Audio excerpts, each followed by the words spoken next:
Welcome to the end 2070. In this series of videos, I explain my theory of why Italy will cease to exist in its present form before the year 2070. Today I'd like to speak about regionalism. Is there a north-south divide in Italy? And if there is a north-south divide, how will this north-south divide contribute to the demise of Italy?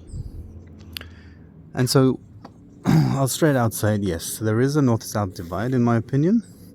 The north is broadly more affluent than the south. But the problem is much more than just an income gap. There is a huge demographic gap whereby the north receives many people from the south. But that is never the case vice versa. People do not migrate away from the north to the south, not even retirees. You won't find, let's say, a couple in their 70s who accumulated a couple of million euros. You won't find them suddenly retiring in Sicily. It's so rare that I've been coming to Italy for the last 18 years, and I've spent on and off probably 2 years in Italy if I put together all the periods that I've stayed here. I've never actually met anybody who knows anyone who retired in Sicily or in Calabria. I mean, I'm sure they do exist, but they're very few. And I'd even say there are more foreigners who do that than do northern Italians. So what is the problem? And why the divide? And how the divide? Well, first of all, the problem is that there is a creeping process whereby the south is expanding geographically.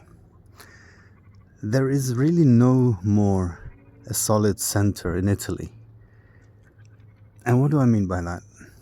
In the past, it was broadly believed that there was a center with about a fifth of the population, and the center was consisting of 3 provinces: Lazio, in which Rome is, Abruzzo, which is to the east of Lazio, and Molise, which is a small, geographically it is small, but also population-wise there's hardly 260,000 people living there.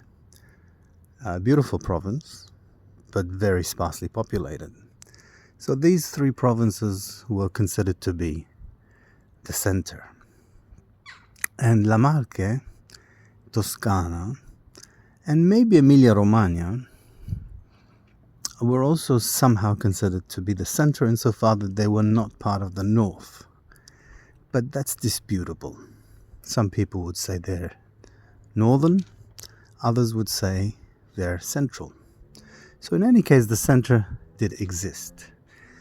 In my opinion today, we can say that Lazio, Abruzzo, and Molise are no longer a part of the center. The center does exist, and the center consists of the 3 provinces that I mentioned, which are Toscana, Emilia-Romagna, and La Marche. And by center, what do I mean? I mean they don't have the southern mindset, and they don't have the problems that face the 3 provinces that I just mentioned, that are, in my opinion, now firmly in the south. You see, Rome is the capital, and Rome has a large population of around 4 million, maybe even 4.3 million, simply because territorially it's so huge. They made it into a metropolis, and they include this beautiful lake as part of the city of Rome. But you don't feel that you're in Rome. I mean, look at that settlement over there. Does that look like Rome to you? But even that settlement is part of Rome. So when you go to Rome today, you'll realize that it's not very crowded, and there's a lot less migrants than there used to be, and there's a lot less money than there is in Milan and and Turin, and Venice, and Bergamo, and even Florence or Bologna. You just feel it in the air. People are less well dressed, they spend less, they shop less, and they look a little less happy, I'd say. Now, of course, these are generalizations, and some would agree with them, some wouldn't. But I believe there's a lot of truth in generalization. And so, why is it also the South? Why are these provinces part of the South, in my opinion? First of all, they have a very high net migration rate. So people leave Lazio and Abruzzo and Molise to the north and also to other European countries and beyond. And that has always been something typical of behavior in the South or the deep South. Another reason is the very low fertility rate. You see, in Lazio has a fertility rate for native Italian women of less than one child per woman on average. But that only tells you half the story. You see, because Rome has a higher immigrant population than the rest of Lazio, rural areas have an even lower fertility rate. Now, I don't know what the number is, because I'm not going to check each and every communes and each and every town and village to see how many births occurred and how many deaths in the last year. It would be a very tedious thing to do. But I would say that the fertility rate is probably no more than 0.8. And that is very much part of the South. I mean, it's just like Sardinia. Sardinia has a fertility rate of 0.82 or 0.83. And so this is part of the South. We are in the South. People may not call it the South, but it very much is the South. Even if you go to the center of Rome, you will see that a lot of areas are semi-abandoned and just don't have the vibe that other richer European capitals have. Yes, there's a lot of tourism in Rome. Some would say even over-tourism in parts of Rome. But when you get out or away from the touristic areas and the glitzy areas, when you get away from the high-end shops around Piazza di Spagna, you'd actually see that, oh dear, this place is poor. Now, of course, you'd have to come and see it for yourself, because you won't understand. I mean, if you're not Italian or haven't visited Italy, you'll just have to take my word for it. But yes, the South has creeped north. And if we consider these three provinces that I mentioned to be part of the South, then the South territorially now consists of around 60% of Italy's territory. Now, how is that significant? It is significant insofar that I believe that a breakdown of society is occurring in the south of Italy. And the breakdown is not something that anybody wants. It's not something that is planned. It is not something that anybody would see as a positive. It's happening simply by low rates of fertility and by immigrants leaving, and also by locals leaving. And this is one of the horrible consequences of Meloni's policies, the lack of a social net for people, for poor people, and also the very low standards of nutrition that people have. Now, a lot of people will say to me, oh, how can you say that? Italy has a fantastic Mediterranean diet and what have you. Oh, nonsense. Nothing like that exists now in the South. In fact, if you go to a supermarket anywhere, around 90% of the olive oil that is sold in the supermarkets is not even genuine. I mean, in the best case scenario, if it is olive oil, it will be a mixture of olives from different countries, some of them rotten, highly processed chemically in order to make it edible, some of it bleached, and most of it mixed with other oils. So the Mediterranean diet is a thing of the past, unfortunately, and that is not only true for oil, it's also true for cheeses that many people eat. It's that a lot of people do not eat fresh meat, but they eat processed meat. And so no, Italy has a nutritional problem, and you can actually see it on the young generation. The young generation looks horrible. I mean, on a whole, if you look at their skins and everything. Now, this is a common problem all over Europe. This is not unique to Italy, but it is more interesting than that this process is ongoing in Italy, because Italy was not like this. I mean, I'm old enough to remember Italy in the 1990s, and people were very good looking. I mean, you just walking around the piazzas, walking around the small towns, you'd see so many good looking, healthy women and men. But this is no longer the case. So now back to what the topic of of this video is about. The north-south divide will inevitably cause the two up-and-coming empires, or I wouldn't call them empires, I'd call them rich countries, strong, confident, dynamic, young, rich Islamic countries in the Mediterranean, to take a chunk of Italy. Now, I'm not paranoid. I'm not, trying to promote a theory to make money on YouTube or anything like that. As you can see, I know very little about how to do that.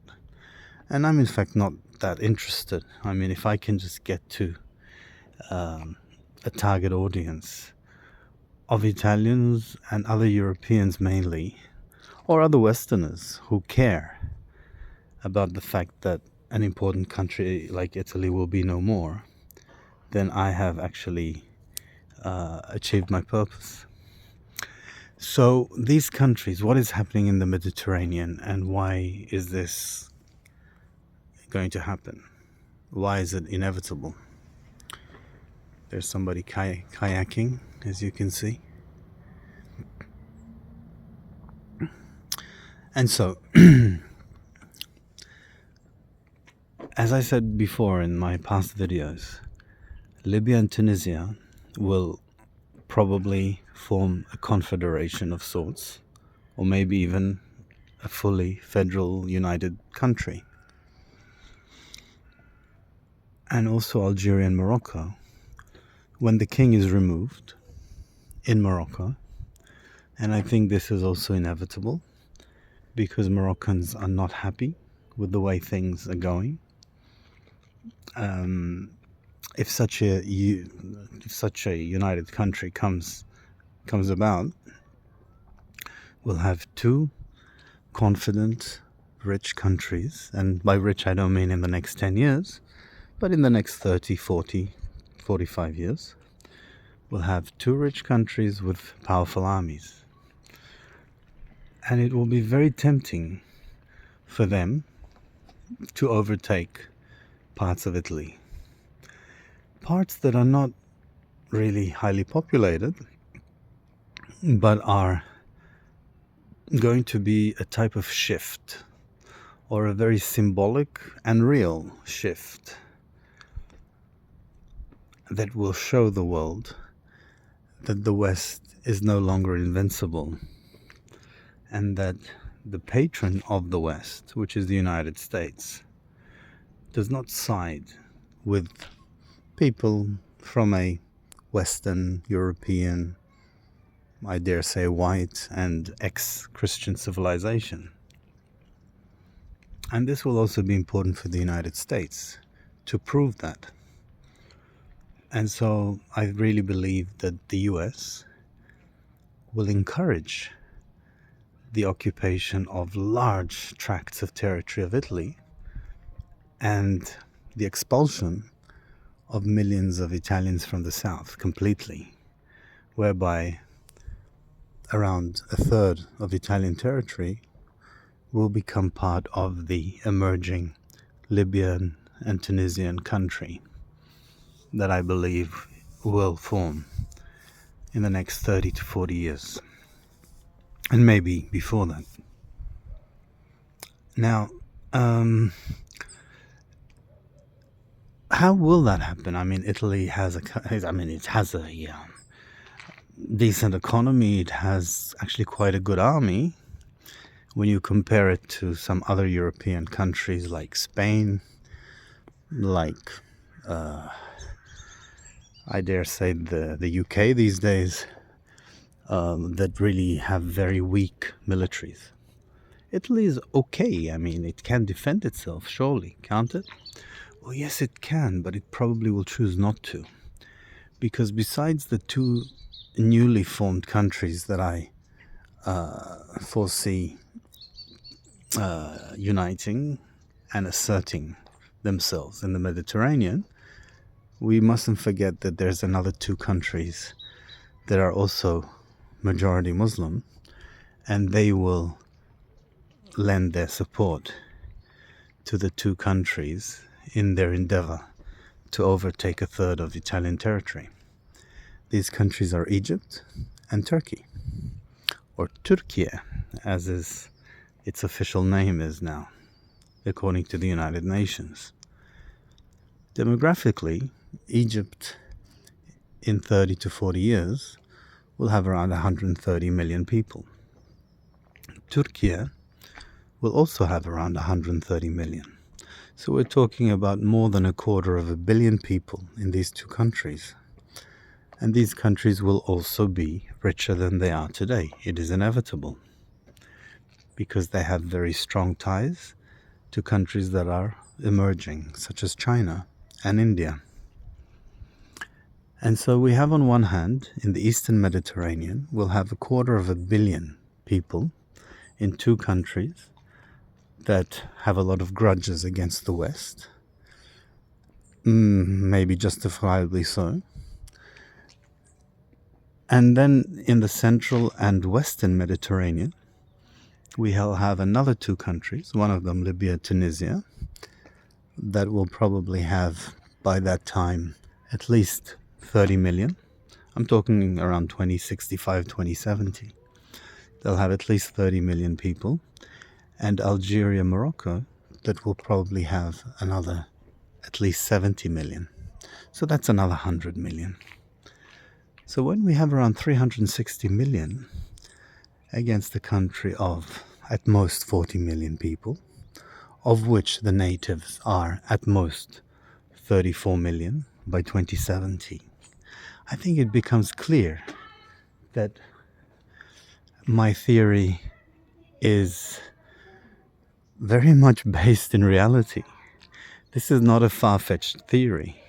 This is something that is simply developing before our own eyes. And so I think I've made clear my thoughts.